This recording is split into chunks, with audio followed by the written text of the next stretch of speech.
akan mempresentasikan mata kuliah praktek perbankan dan bank syariah, di mana kelompok kami terdiri dari Dwi Jayanti, Muhammad Farhan, dan Rahayu Fatimah.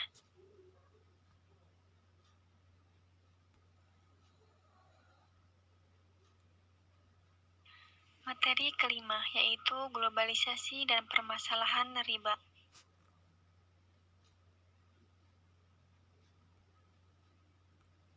Globalisasi. Globalisasi adalah sebuah istilah yang memiliki hubungan dengan peningkatan keterkaitan dan ketergantungan antar bangsa dan antar manusia di seluruh dunia, yaitu melalui perdagangan, investasi, perjalanan, budaya populer, dan bentuk-bentuk interaksi yang lain. Zaman globalisasi adalah zaman yang dimana setidaknya mendorong kehidupan kepada perubahan kultural yang membawa pengaruh sangat besar bagi semua aspek kehidupan. Termasuk di dalamnya adalah aspek ekonomi, politik, sosial, budaya, komunikasi, dan hukum. Salah satu arus globalisasi dalam aspek ekonomi adalah pengaruh bank yang menerapkan unsur ribawi.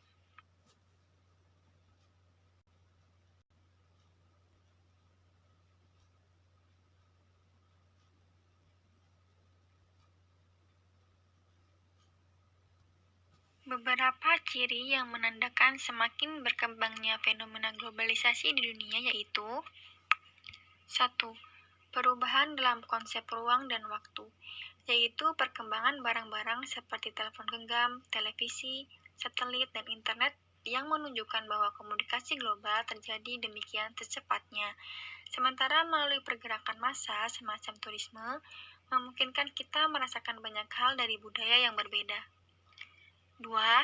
Pasar dalam produksi ekonomi di negara-negara yang berbeda menjadi saling bergantung sebagai akibat dari pertumbuhan perdagangan internasional, peningkatan pengaruh perusahaan multinasional, dan dominasi organisasi semacam World Trade Organization. 3. Peningkatan interaksi kultural melalui perkembangan media massa, terutama dalam hal televisi, film, musik, dan transmisi berita olahraga internasional. Saat ini, kita dapat mengkonsumsi dan mengalami gagasan dan pengalaman baru mengenai hal-hal yang melintasi beraneka ragam budaya, misalnya dalam bidang fashion, literatur, dan makanan. Yang keempat, meningkatnya masalah bersama, misalnya pada bidang lingkungan hidup, krisis multinasional, inflasi regional, dan semacamnya.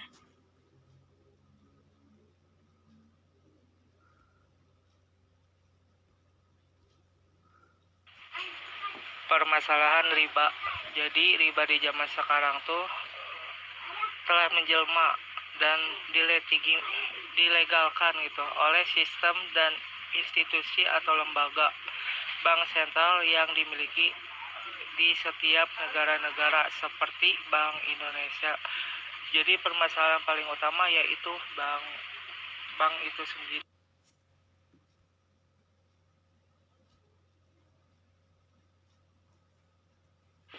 Adapun pengertian riba.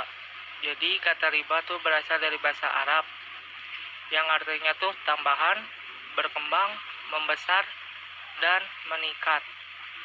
Namun secara istilah syar'i, menurut Ahmad Hasan, riba adalah suatu tambahan yang diharapkan di dalam urusan pinjam meminjam.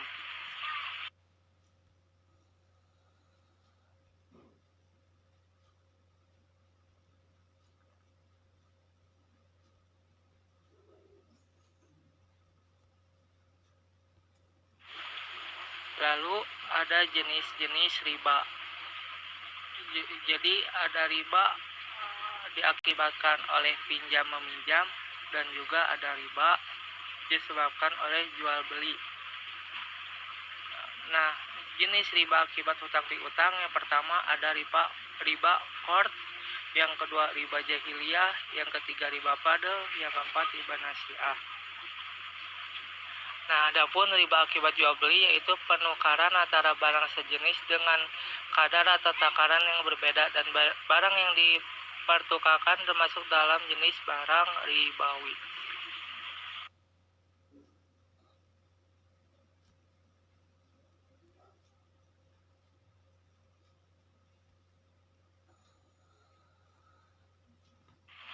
pandangan tentang riba itu sendiri. Suatu hal yang sangat penting pada bagian ini adalah aturan Allah Subhanahu wa taala berupa larangan riba karena berdampak buruk terhadap manusia. Yang pertama, pada persoalan tingkat bunga. Yang kedua, konsep yang memandang bunga sebagai sewa. Yang ketiga, adanya pembenaran unsur bunga. Yang keempat, konsep marginal utility. Dan yang terakhir, pembenaran bunga atas dasar darurat. Jadi itu gitu salah satu pandangan tentang riba.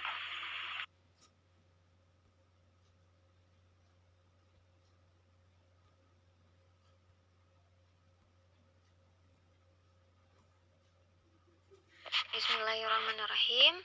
Untuk pembahasan selanjutnya yaitu sebab-sebab dilarangnya riba yang akan dipaparkan oleh saya Rahayu Fatimah. Baik Al-Quran maupun hadis Nabi mengharamkan riba. Bahkan dalam hadis dijelaskan bahwa semua pihak yang terlibat dalam riba dilaknat oleh Rasulullah dan larangan oleh Allah Subhanahu wa taala. Dan larangan tersebut bukan tanpa sebab. Menurut Al-Far Ar-Razi, ada beberapa sebab atas dilarangnya dan diharamkannya riba. Yang pertama, riba memungkinkan seseorang memaksakan pemilikan harta dari orang lain tanpa ada imbalan. Keuntungan yang akan diperoleh si peminjam bersifat belum pasti, dan pemungutan tambahan oleh pemberi pinjaman adalah hal yang pasti tanpa risiko. Dan yang kedua, riba menghalangi pemodal ikut berusaha mencari rezeki, karena ia dengan mudah membiayai hidupnya dengan bunga saja. Dan yang ketiga, jika riba diperbolehkan, masyarakat akan tidak segan-segan meminjam uang walaupun dengan bunga yang tinggi, dan ini telah merusak tata hidup tolong-menolong. Yang keempat, dengan riba biasanya pemodal semakin kaya dan si peminjam semakin miskin. Dan yang terakhir, larangan riba telah ditetapkan dalam Nas.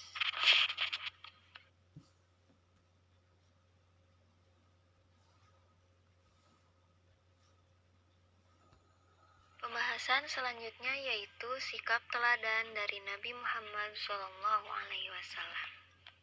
Dari sikap ini kita bisa belajar untuk lebih menghindari tentang riba, meskipun riba ini bisa berawal dari kita berhutang ya teman-teman. Namun ada satu kisah Rasulullah SAW mengajarkan bahwa kita diperbolehkan atau bahkan disarankan untuk memberikan kelebihan dalam pinjaman atau hutang.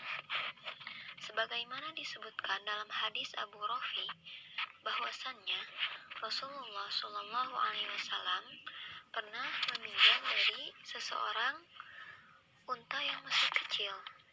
Lalu ada unta zakat yang diajukan sebagai ganti.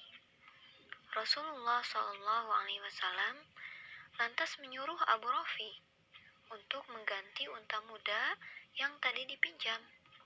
Abu Rafi menjawab, "Tidak ada unta sebagai gantian kecuali unta yang terbaik atau yang umurnya lebih baik." Rasulullah kemudian menjawab, "Berikan saja unta terbaik tersebut padanya.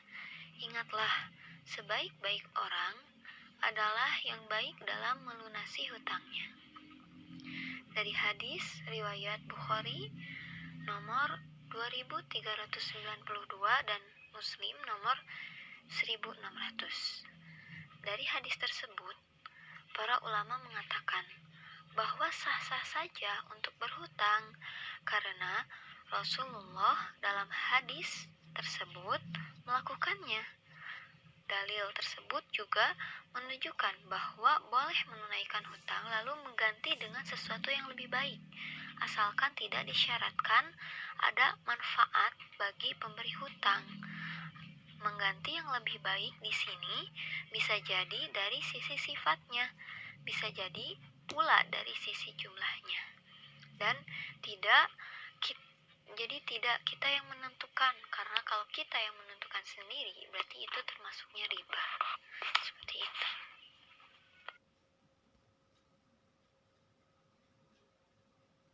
Alhamdulillah, penjelasan dari awal sampai akhir dapat ditarik kesimpulan bahwa globalisasi adalah sebuah istilah yang memiliki hubungan dengan peningkatan keterkaitan dan ketergantungan antar bangsa dan antar manusia di seluruh dunia melalui perdagangan, investasi, perjalanan, budaya, populer, dan bentuk-bentuk interaksi yang lain.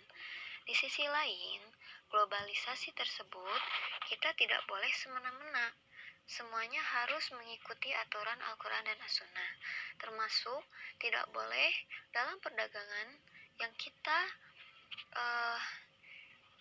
melakukan interaksi perekonomian tersebut tidak boleh tercantum ataupun terlibat riba, sistem ribanya. Mungkin dari kelompok kami dicukupkan sekian, mudah-mudahan bermanfaat. Wabillahi taufiq wal hidayah. Wassalamualaikum warahmatullahi wabarakatuh.